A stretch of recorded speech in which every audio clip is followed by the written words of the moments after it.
Good morning again, my precious friends. Thanks for coming back to see Aunt Patty, the carnivore hippie. So, are any of you considering going more animal based and less plant based diet wise to improve your health? Are you considering a carnivore diet? Well, let me just say one thing. Please do not slam over all at once from a mixed macronutrient diet to a carnivore diet. Please don't. And I will tell you why. It starts with the fact that your body has two major pathways of producing energy for your cells: the glucose pathway and the lipid pathway. And they cross inhibit each other. And if you've been on a mixed macronutrient diet for a long time, by that I mean you're eating what's called a balanced diet, a particular ratio of fats, carbohydrates, and protein. If you're eating a mixed macronutrient diet, you're very, very likely eating quite a bit of carbohydrate. And carbohydrate is the fuel. People say it's the preferred fuel. That's actually not true. It is a prioritized fuel because the longer glucose, which is how we metabolize carbohydrate, the longer glucose hangs around in your bloodstream, the more cells it damages. All right. So that's why we have insulin, to clear the glucose out from your blood and allow it to be drawn into your cells to be used for energy.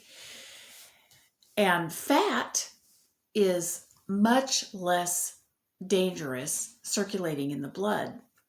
So if you have a relatively high blood glucose, your body pretty much ignores the fat and lets it run around in your bloodstream. I know this is a great oversimplification, but basically ignores the fat and lets it run around in your bloodstream because it's less dangerous and does everything it can to quickly mop up the glucose and utilize it or store it.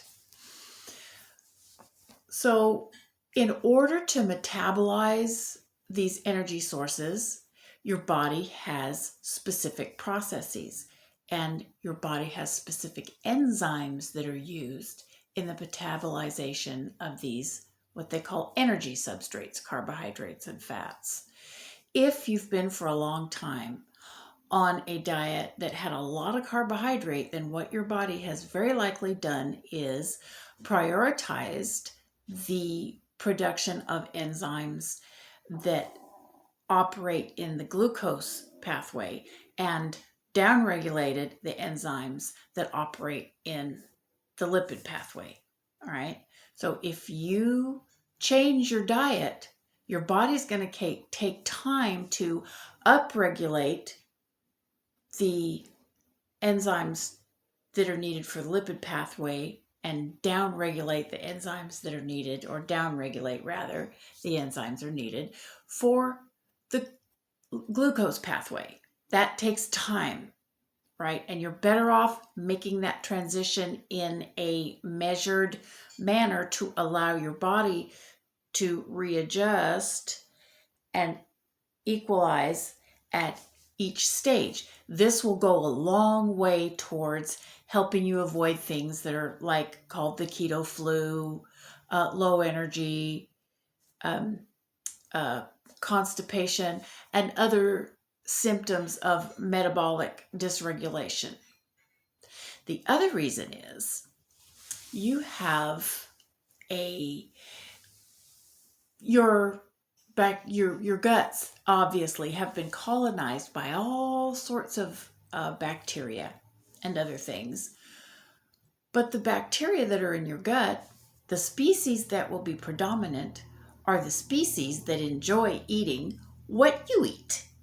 So if you've been eating, again, a mixed macronutrient diet with significant amounts of dietary fiber and carbohydrate, you will have bacterial species in your gut that love living off that stuff. Now, you have other bacterial species in your gut as well, but your predominant species will tend to be the species that enjoy eating what you eat or have a lot of use for the things that you eat. If you slam over and stop eating carbohydrates all at once, when you've been on a carbohydrate-rich diet for quite a while, what you're going to do is you're going to cause a great deal of distress and upset to your existing microbiome. If you just stop eating sugar all at once or stop eating carbohydrates all at once, you're likely to have a number of symptoms. Any kind of evacuation distress, from cramping to bloat to diarrhea to constipation. You're likely to have, just as likely to have nausea, energy, low energy, problems sleeping, heartburn, any kind of digestive upset or discomfort is possible.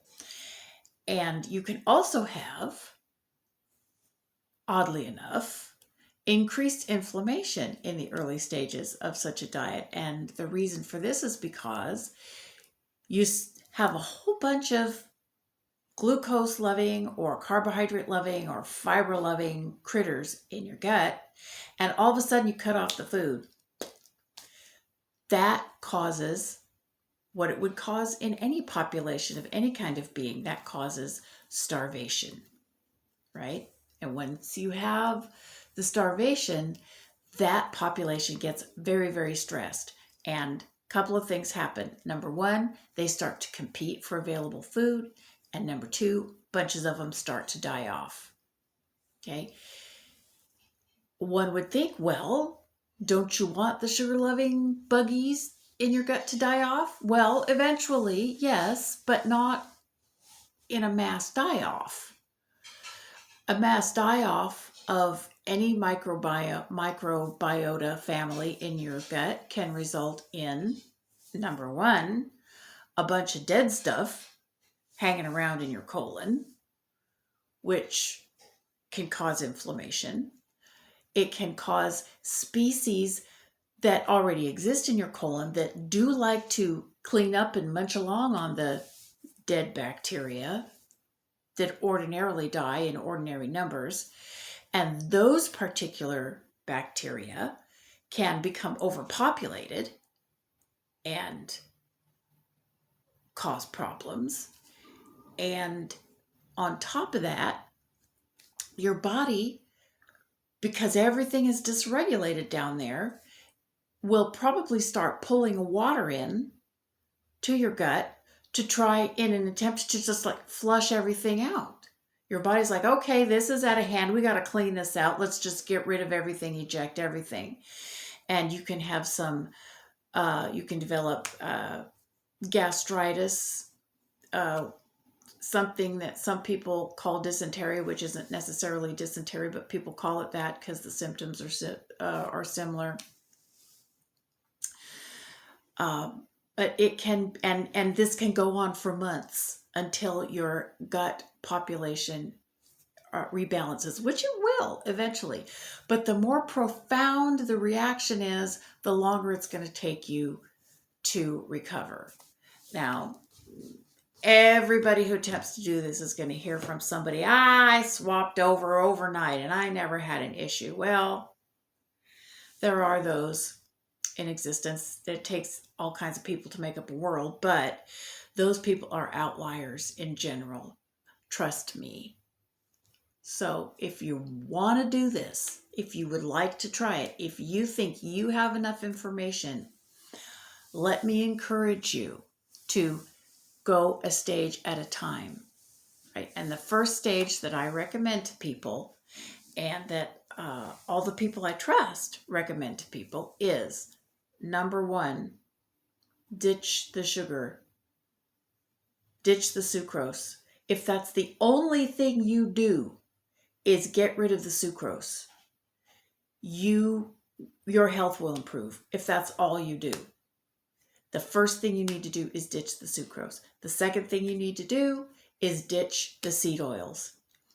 Any kind of oil that comes from a seed, and I'm not talking about avocado oil or olive oil because those are not seed oils, those are fruit oils. They don't come from seeds, they come from fruits. Interesting, but anyway.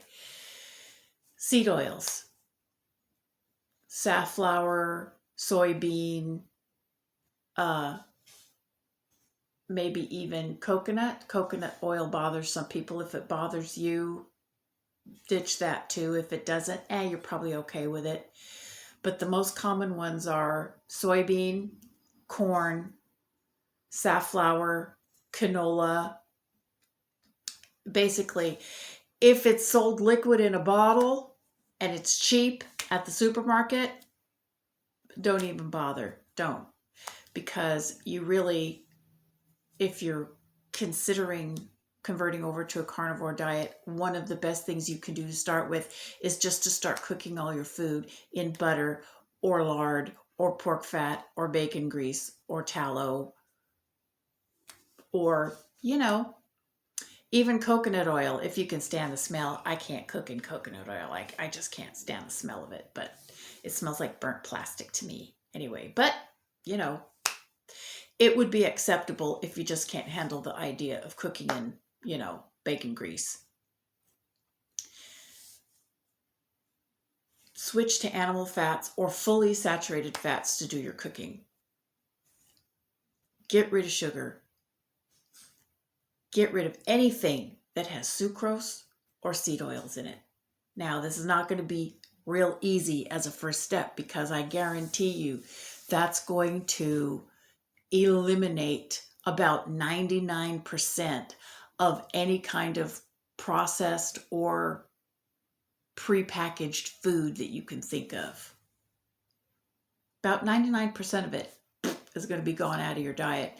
So if you have food that you eat because it's convenient, you're probably going to have to give that up. But it's worth it. All that stuff is poisonous to you anyway. The idea of poisoning oneself because one can't be bothered to make real food, when you think about it that way, is kind of dumb. So I'm not going to drag this out. Y'all don't need to sit here for a half an hour and hear a lecture because you can find those lectures all over the place. Just let me tell you, I transitioned slowly and gradually to carnivore over a period of about 2 years. I didn't intend necessarily when I started to go carnivore, which is why my transition was so gradual. But I will say my transition was gradual enough. I still had a lot of improved health benefits on that journey, and I had very little, if any at all, actually don't recall anything specific, of digestion problems or discomfort along that journey. Everything was pretty much seamless in that respect. So I understand you might not want to take 2 years to make your journey from a mixed macronutrient diet to a carnivore diet, and that's fine. But you may want to be prepared to give yourself as much as 6 months to do this, and even longer if you're very metabolically damaged. If you have a lot of problems with blood sugar, you may have to take even a little bit longer. You can get off the sugar and the carbs relatively quickly, probably, but making the complete transition could take as much as a year if you're very, very sensitive. So just be prepared. Just be prepared. Go as fast as you want to. I'm not here to tell you what to do. I'm here to tell you what you can do, but I'm not going to tell you what to do. I'm not going to tell you what's best for you because I'm not a medical professional, but I am going to tell you most people who transition too quickly have significant digestive distress for significant periods of time. Okay, you may have seen postings on Carnivore YouTube pages or websites going, oh my God, when does the diarrhea stop? Well, who knows? So just don't risk it. Stage 1, ditch the sucrose and the seed oils, all of them. Read the labels, get to know your ingredients. If it's got sucrose or seed oils, just don't eat it. That's going to cut out 99% of the problematic foods in your diet just all at once. Or just replace them with whole natural food that you've cooked. If cooking every day is a problem for you, do a once a week big cook. Take half a day on a weekend or something, and just cook a whole bunch of stuff. Cook a big pot of stew and a bunch of other stuff that you know are good for you to eat, or at least at this stage, and put it in the fridge or the freezer. You can do this. You can do this. Okay? I love you all. Peace, love, and meat. And I'll be back with another rant very soon. Bye-bye.